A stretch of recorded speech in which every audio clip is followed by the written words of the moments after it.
We watched Soylent Green, a nightmarish futuristic fantasy about the controlling power of big corporations and an innocent cop who stumbles onto the truth.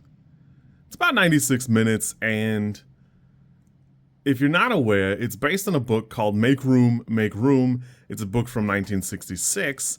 Interestingly, they're pretty different. Like, in a lot of ways, as much as we complain about a book adaptation becoming a movie, this is the first one that I've ever encountered where the core concept is completely changed, because Make Room is about overpopulation.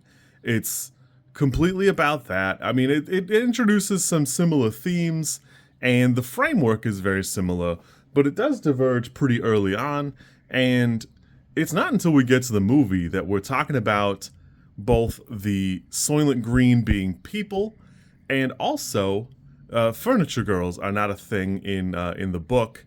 So it's kind of interesting because I think both those things are pretty fascinating.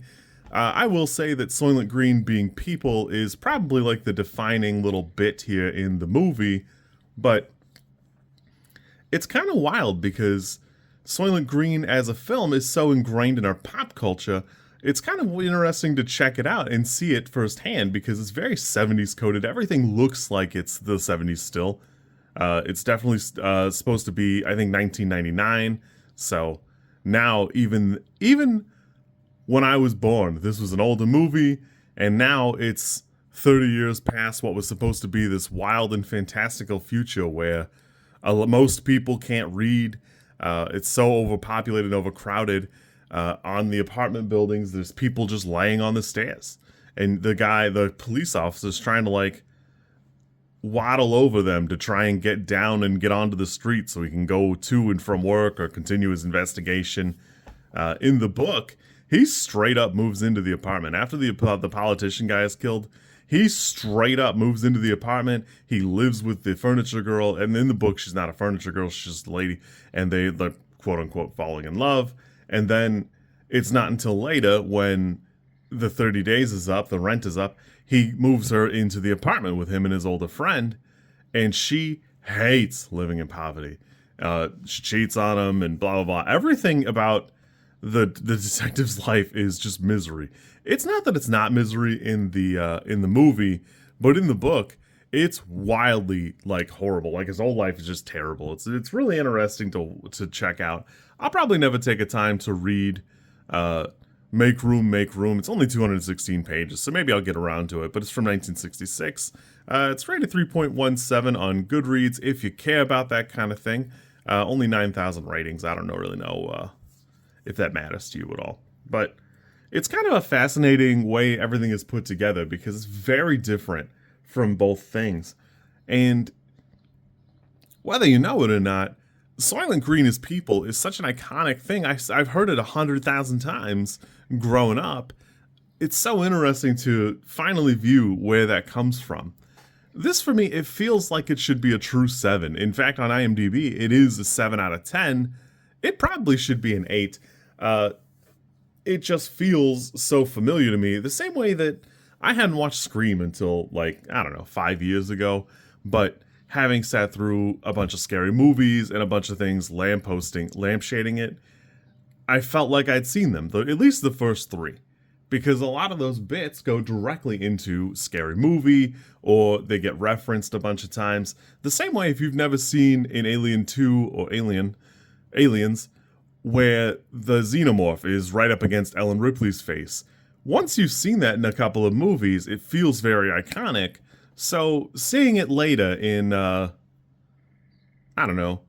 Crawl or whatever, where the monster, the spider, or whatever happens to be the monster of the week at the time, does that to the main character, it's so weird to finally see the original time, because the original time's so fantastic, and it feels like it cheapens a lot of the other ones. It's really interesting. Sting is the movie I was thinking about, by the way. It's a spider, I think, and I think he's in his face. It's been a while, and the movie wasn't terribly good, and spiders don't sting people. I feel like spiders, anyways, Soylent Green's pretty fantastic. I will admit, at $1.37, it's 97 minutes, It does feel like it's dragging its feet to get there, but that is an element of just being a movie from the 90s. And it's not that nothing is interesting, it just feels like a slice of life in the detective's life. So it's hard to really like get excited about or invested in. It just feels like it's old. And not for nothing, I actually appreciate that there's a whole bit where he stops by the chief's office and they're talking about cases and he's trying to fix the watch.